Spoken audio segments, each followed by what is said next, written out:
ଜୟ ମା ଶାରଳା। ଆପଣମାନେ ସମସ୍ତେ ଏହି ଭିଡ଼ିଓ ମାଧ୍ୟମରେ ମା ଶାରଳା ମାଙ୍କର ଆଜିର ସନ୍ଧ୍ୟା ବେଶ ଦର୍ଶନ କରିପାରିବେ। ମା ଶାରଳା ମା ଆଜି ସନ୍ଧ୍ୟାରେ ଯେଉଁ ବେଶ ହେଇଥିଲେ ତାଙ୍କର ଫଟୋ ମୁଁ ଏହି ଭିଡ଼ିଓରେ ଅପଲୋଡ଼ କରିଛି।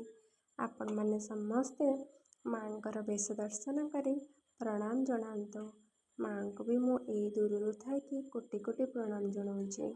ମା ଯାହା କିଛି ଭୁଲ କରିଥିବେ ମୋତେ କ୍ଷମା କରିଦେବେ।